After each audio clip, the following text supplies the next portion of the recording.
नमस्कार साथियों, स्वागत है आपका एक बार फिर ओम बाड़मेरी यूट्यूब चैनल पर।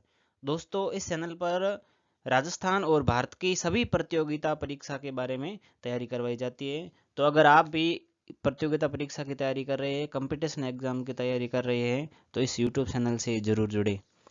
दोस्तों, आज की वीडियो में हम बात करेंगे राजस्थान के भौतिक प्रदेश और इसमें सबसे पहले राजस्थान के भौतिक प्रदेश की बेसिक जानकारी, और इसके बाद में हम पढ़ेंगे राजस्थान में थार के मरुस्थल को। थार के मरुस्थल को पूर्ण रूप से फुल डिटेल से पढ़ेंगे। एक भी परसेंट थार के मरुस्थल से बाहर नहीं जाने वाला है इस वीडियो में।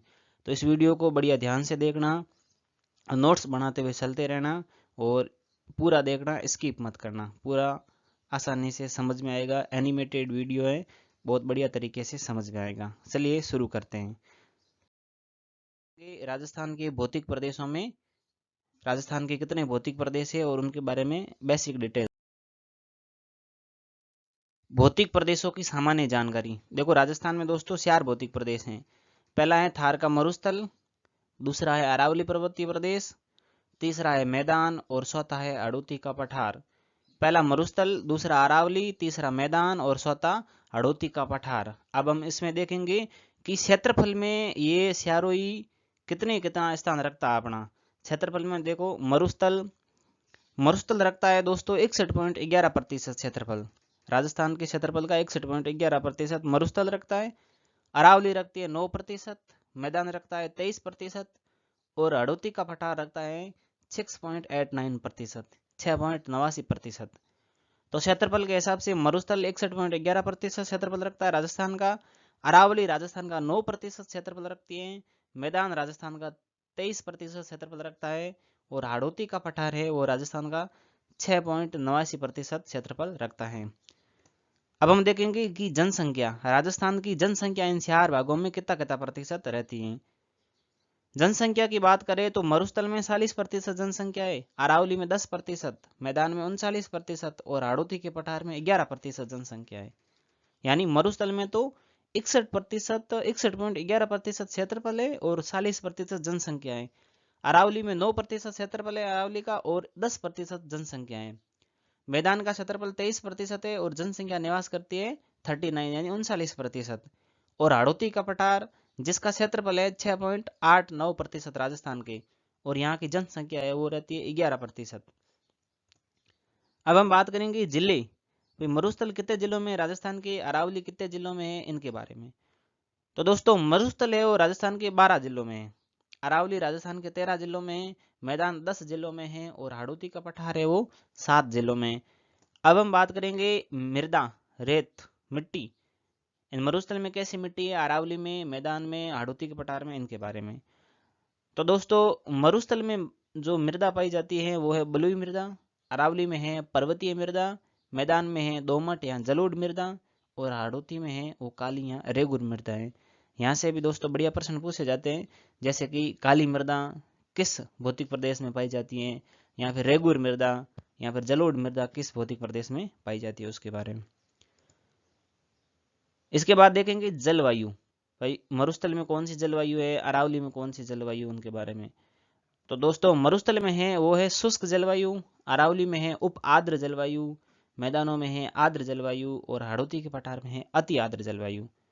मरुस्थल में शुष्क जलवायु, अरावली में उप आर्द्र जलवायु, मैदान में आर्द्र जलवायु और हाड़ौती के पठार में है वो अति आर्द्र जलवायु है।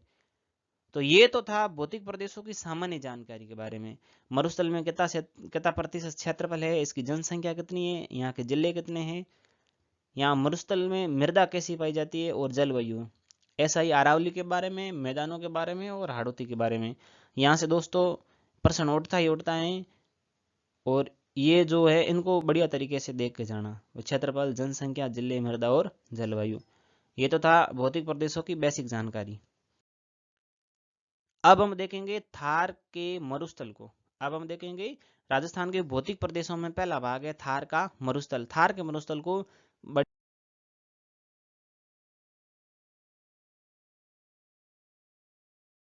मरुस्थल, थार के मरुस्थल को दोस्तों उत्तर पश्चिमी मरुस्थल भी कहा जाता है, यानी इसे उत्तर पश्चिमी मरुस्थल भी कहा जाता है। तो उत्तर पश्चिमी मरुस्थल यानी थार का मरुस्थल।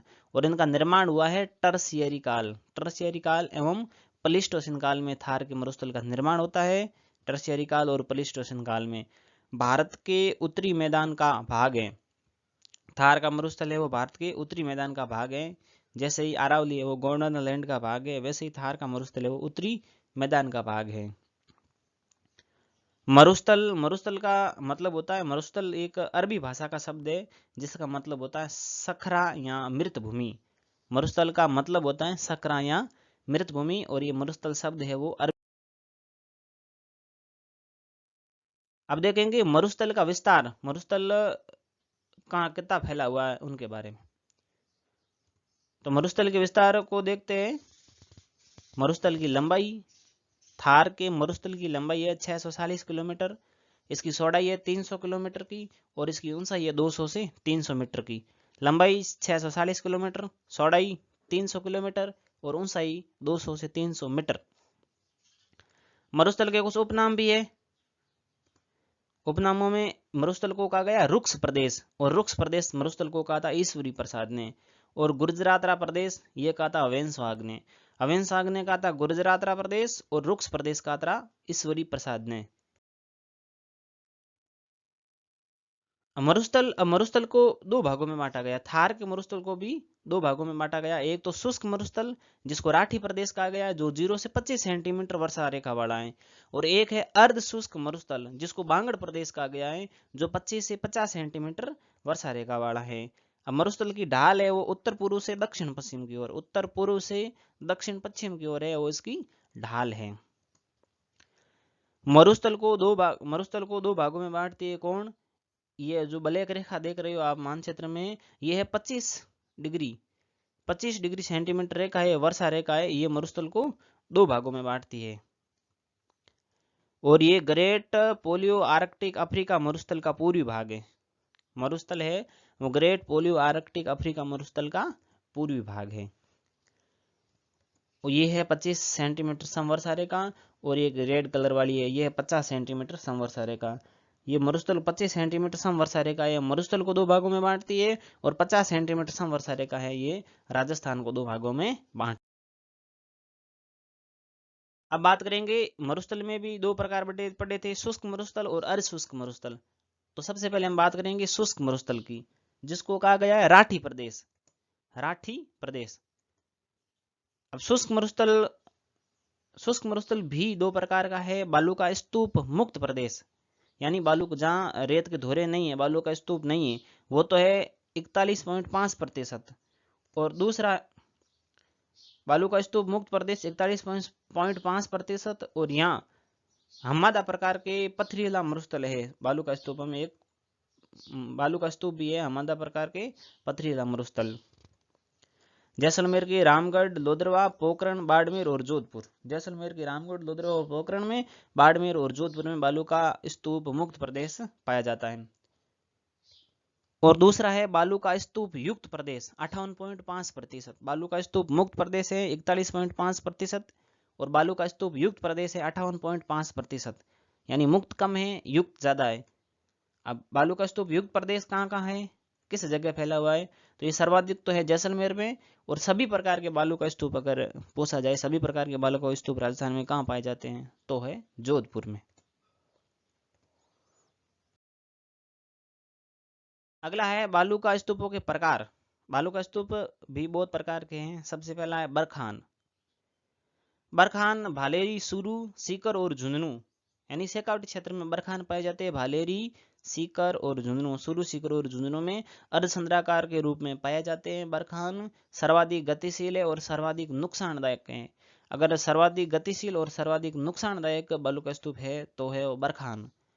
अनुप्रस्थ बालू का स्तूप का प्रकार है, ये याद रखना। प्रश्न ये पूछा जाता है कि बरखान एक प्रकार है, बरखान किसका प्रकार हो सकता है, अनुदैर्ध्य या अनुप्रस्थ? तो बरखान एक अनुप्रस्थ बालू का स्तूप का प्रकार है। भालेरी, सुरू, सीकर, झुंझुनू में पाया जाता है, अर्धचंद्राकार के रूप में पाया जाता है, सर्वाधिक गतिशील है, सर्वाधिक नुकसानदायक है, और अनुप्रस्थ बालू का स्तूप का प्रकार है। अगला है अनुप्रस्थ बालू का स्तूप। बरखान के बाद अनुप्रस्थ बालू का स्तूप, ये गंगानगर, हनुमानगढ़ और बीकानेर में, गंगानगर, हनुमानगढ़ और बीकानेर में, और पवन की दिशा के समकोण पवन की दिशा के समकोण पर बनने वाले बालू के स्तूपों को कहा जाता है अनुप्रस्थ बालू का स्तूप। अगले बालू का स्तूप है वो है अनुदैर्ध्य या रेखीय बालू का स्तूप। पीछे हमने दो बालू का स्तूप पढ़े, बरखान और अनुप्रस्थ। अब है अनुदैर्ध्य या रेखीय बालू का स्तूप। अनुदैर्ध्य रेखीय बालू का स्तूप जैसलमेर, जोधपुर और बाड़मेर, जैसलमेर, जोधपुर और बाड़मेर में पाए जाते हैं। पवन के समांतर चलते हैं, ये पवन की जिस तरफ पवन चलती है उसी तरफ ये बालू का स्तूप चलते हैं। और अनुप्रस्थ है वो पवन की समकोण पर थे, जबकि अनुदैर्ध्य पवन के समांतर बालू का स्तूप है। सर्वाधिक जैसलमेर में है ये अनुदैर्ध्य बालू का स्तूप।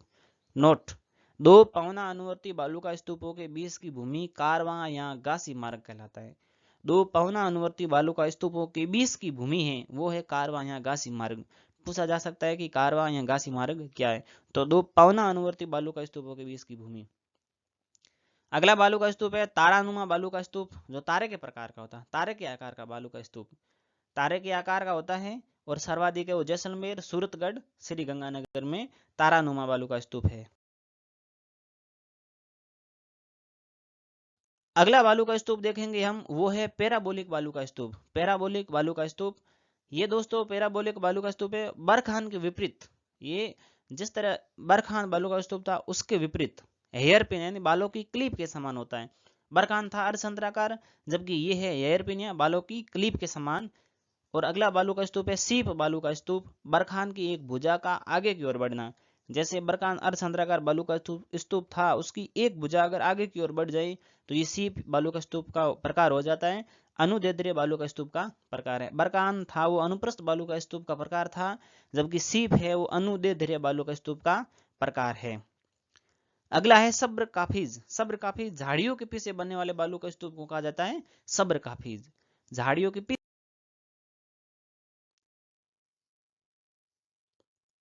और एक बालू का स्तूप और होता है दोस्तों नेबखा, जो झाड़ियों के चारों ओर बनने वाले बालू का स्तूप है। अब हम पढ़ेंगे मरुस्थल। इसमें मरुस्थल को भी कुछ छोटे छोटे और भाग बताए गए हैं, जैसे हमादा। हमादा एक सटानी मरुस्थल है। इसके बाद इर्ग, इर्ग एक रेतीला मरुस्थल है। और रेग, हमादा और इर्ग दोनों का मिश्रण है। तो हमादा सटानी मरुस्थल, इर्ग रेतीला मरुस्थल और रेग हमादा और इर्ग का। अब हम बात करेंगे अर्ध शुष्क मरुस्थल प्रदेश बांगड़ प्रदेश को। इससे पहले हमने पढ़ लिया था शुष्क मरुस्थल प्रदेश, अब हम पढ़ेंगे अर्ध शुष्क मरुस्थल प्रदेश यानी बांगड़ प्रदेश को। शुष्क मरुस्थल और अरावली के मध्य का भाग, यहाँ 25 सेंटीमीटर वर्षा रेखा से 50 सेंटीमीटर वर्षा रेखा के मध्य के भाग को अर्ध शुष्क मरुस्थल कहा जाता है, बांगड़ प्रदेश। और ये अर्ध शुष्क मरुस्थल प्रदेश 204 भागों में बांटा गया है। इसका पहला भाग है लूनी बेसिन, इसका दूसरा भाग है नागौरी उच्च भूमि, इसका तीसरा भाग है शेखावटी अंतः प्रवाह क्षेत्र, और इसका चौथा भाग है वो है घग्गर बेसिन। तो पहला भाग लूनी बेसिन, दूसरा नागौरी उच्च भूमि, तीसरा शेखावटी अंतः प्रवाह और चौथा घग्गर का बेसिन। ये था अर्धशुष्क मरुस्थल में 4 भाग, अर्धशुष्क मरुस्थल के 4 भाग थे। अब हम पढ़ेंगे अर्ध शुष्क मरुस्थल का पहला भाग, और उस भाग का नाम है लूनी बेसिन। लूनी बेसिन, इस क्षेत्र को गोड़वाड़ बेसिन भी कहा जाता है। लूनी बेसिन को गोड़वाड़ बेसिन भी कहा जाता है, जिनका मुख्यतः विस्तार है वो जोधपुर, जालोर, पाली, सिरोही, बाड़मेर। जोधपुर, जालोर, पाली, सिरोही और बाड़मेर में लूनी बेसिन है। इस क्षेत्र में लवणीय पादप पाए जाते हैं और ज्यादातर बाड़मेर में पाए जाते हैं। विशेष राजस्थान का मिनी माउंट आबू, पीपलूद, सपन की पहाड़ियां राजस्थान का मिनी माउंट आबू है, वो लूनी बेसिन में है। लवणीय गरत जिसमें परिहारा, कोसोर, सुजानगढ़ और तालसापर, ये लवणीय गरत है। प्रश्न पूछ सकते हैं कि परिहारा, कोसोर, सुजानगढ़, तालसापर क्या है, तो ये एक लवणीय गरत है। लवणीय गरतों में ये हो गया कोसोर, सुजानगढ़, तालसापर और परिहारा। अगला बेसिन देखेंगे वो है नागौरी उच्च भूमि। पहला तो हो गया अर्धशुष्क प्रदेश का लूनी बेसिन, दूसरा भाग है नागौरी उच्च भूमि, और इस क्षेत्र में लवणीय झीलें पाई जाती हैं। लूनी बेसिन में लवणीय गरत थे, जबकि नागौरी उच्च भूमि में लवणीय झीलें पाई जाती हैं। और नागौरी उच्च भूमि में ही एक पट्टी है, कुबड़ पट्टी, या जिसको कहा जाता है बांका पट्टी। ये नागौर और अजमेर के मध्य की पट्टी है, जहाँ अधिक फ्लोराइड पाया जाता है। और यहाँ की एक समस्या हो जाती है ज्यादा पानी पीने से, फ्लोरोसिस की बीमारी। इससे होता ये है कि दोस्तों जो कमर में रीढ़ की हड्डी है ये मुड़ जाती है, ठीक है। तो कुबड़ पट्टी यहाँ इसलिए इसको बांका पट्टी के नाम से भी जाना जाता है। तो अर्ध शुष्क प्रदेश के दो क्षेत्र देख लिए अपने, लूणी बेसिन और नागौरी उच्च भूमि। और नागौरी उच्च भूमि को हांस बेल्ट भी कहा जाता है। ये प्रश्न भी पूछ सकते हैं कि निम्न में से किस क्षेत्र का नाम हांस बेल्ट है, तो यह है नागौरी उच्च भूमि। अगला तीसरा भाग देखेंगे, शेखावटी अंतः प्रवाह। अर्धशुष्क मरुस्थल का तीसरा भाग है शेखावटी अंतः प्रवाह। ये विस्तार है इसका सुरू, सीकर और झुंझुनू। सुरू, सीकर और झुंझुनू जोड़ शेखावटी में पाए जाने वाले पानी के कुएं जोड़ कहा जाता है। जोड़ किसे कहेंगे? शेखावटी में पाए जाने वाले पानी के कुओं को जोड़ कहा जाता है। और यहाँ सर, शेखावटी में पाए जाने वाले तालाब। ये याद रखना, जोड़ शेखावटी में पाए जाने वाले पानी के कुएं, सर शेखावटी में पाए जाने वाले पानी के तालाब। बीड़, शेखावटी में सारागाह भूमियों को, शेखावटी में सारागाह भूमि है उनको बीड़ कहा जाता है, मुख्यतः ये झुंझुनू में है। तोरावटी, तोरावटी क्षेत्र किसे कहा जाता है? तो कांतली नदी का अपवाह क्षेत्र, सीकर और झुंझुनू में कांतली नदी का अपवाह तंत्र है, उसको कहा जाता है तोरावाटी। और अर्धशुष्क मरुस्थल का चौथा भाग है घग्गर का बेसिन। पहला हो गया लूणी बेसिन, दूसरा हो गया नागौरी उच्च भूमि, तीसरा था शेखावटी अंतः प्रवाह और चौथा है घग्गर का बेसिन, जिसका विस्तार मुख्यतः गंगानगर और हनुमानगढ़ में है। यहाँ घग्गर के बेसिन में काठी या बग्गी, इस बेसिन में पाई जाने वाली चिकनी और उपजाऊ मिट्टी को काठी या। अब देखेंगे कि मरुस्थल से संबंधित अन्य कुछ महत्वपूर्ण तथ्य भी हैं, जैसे खड़ीन पलाया झील। ये खड़ीन या पलाया झील क्या है? तो मरुस्थल में पाई जाने वाली अस्थायी झील है, जिसमें पालीवाल ब्राह्मणों के द्वारा खेती की जाती थी। तो मरुस्थल में पाई जाने वाली अस्थायी झील जिसमें पालीवाल ब्राह्मणों के द्वारा खेती की जाती थी। दूसरा है रन या टाट। रन या टाट क्या है? कि मरुस्थल में पाई जाने वाली लवणीय दलदली अनउपजाऊ भूमि। रन या टाट क्या है? मरुस्थल में पाई जाने वाली लवणीय दलदली या अनउपजाऊ भूमि है, और ये सर्वाधिक जैसलमेर और बाड़मेर में रन या टाट। जो खड़ी ने वो है अस्थायी झीलें। अगली है जल पट्टी या लाठी सीरीज। ये भी प्रश्न मस्त प्रश्न है कि लाठी सीरीज कहाँ है? तो जैसलमेर में जल पट्टी या लाठी सीरीज सरस्वती नदी के भूगर्भिक अवशेष के रूप में पाई जाती है, जैसलमेर के पोकरण से मोहनगढ़ के मध्य। जैसलमेर की पोकरण से मोहनगढ़ के मध्य ये जल पट्टी या लाठी सीरीज है। इसी जल पट्टी में संदन का नलकूप है, सांदन नलकूप कहा जाता है इसी लाठी सीरीज में, जिसे थार का घड़ा कहा जाता है। और यहाँ चारों तरफ खारा पानी है, जबकि संदन के नलकूप में मीठा पानी आता है, इसलिए इसको कहा जाता है थार का घड़ा। और इसी जल पट्टी, इसी लाठी सीरीज में पाई जाती है घास। घास में तीन चार प्रकार की घासें हैं, जिसमें धामण, करड़, तरड़गम और सेवण। धामण, करड़, तरड़गम और सेवण। प्रश्न पूछ सकते हैं कि ये धामण, करड़, तरड़गम और सेवण क्या है? तो ये एक घास के प्रकार है, और ये कहाँ पाई जाती है? जैसलमेर में। और सेवण घास है वो गोडाउन की शरण स्थली है। सेवण घास गोडाउन को बहुत प्रिय है, और इसी घास में गोडाउन रहते हैं। अगले कुछ और है आकलवुड फॉसिल पार्क, जिसको कहा जाता है जीवाश्म उद्यान। ये जीवाश्म उद्यान में आकलवुड फॉसिल पार्क है जैसलमेर की मरु राष्ट्रीय उद्यान में। जुरासी काल के 18 करोड़ वर्ष पूरा 18 करोड़ वर्ष पुराने हैं आकलवुड फॉसिल पार्क। और भारत में लकड़ी के प्राचीनतम जीवाश्म अगर कहीं मिले हैं तो यहीं से मिले हैं, आकलवुड फॉसिल पार्क से। अगला है बाप बोल्डर। बाप बोल्डर क्ले, हिमानी के द्वारा जमा किए गए कंकर पत्थर व अवसाद। हिमानी के द्वारा जमा किए गए कंकर पत्थर व अवसाद। और बाप बोल्डर का निर्माण होता है परमो कार्बोनीफेरस काल में। बाप बोल्डर जोधपुर में है, परमो कार्बोनीफेरस काल में इसका निर्माण होता है, और बाप जगह हुआ है जोधपुर में। अगला है नखलिस्तान या मरु उद्यान। नखलिस्तान या मरु उद्यान जल बेसिन के चारों ओर स्थित हरियाली नखलिस्तान कहलाती है। धोरे एवं धरियन, ये दोनों अलग अलग प्रकार के। धोरे लहरदार बालू का स्तूप है, जबकि धरियन है वो गतिशील बालू का स्तूप है। पीवणा क्या है? मरुस्थल में पाई जाने वाली सांप की प्रजाति है पीवणा। और मरुस्थल का मार्च क्या है? तो मरुस्थल का आगे की ओर बढ़ना, मरुस्थलीकरण का फैलना ही मरुस्थल का मार्च है। और अगला है बालसन। मरुस्थल में पर्वतों के मध्य पाए जाने वाले जल बेसिन। मरुस्थल में पर्वतों के मध्य जो जल बेसिन पाए जाते हैं वो बालसन है। बालसन का एक सबसे बढ़िया उदाहरण है सांबर झील। सांबर झील एक बालसन का उदाहरण है। तो ये मरुस्थल से संबंधित अन्य महत्वपूर्ण फैक्ट है। ये भी प्रश्न परीक्षा में पूछे जाते हैं कि धोरे दरियन पीवणा कहाँ पाया जाता है, मरुस्थल का मार्स क्या है, बालसन में कौन सी झील। अब देखते हैं थार के मरुस्थल का विस्तार।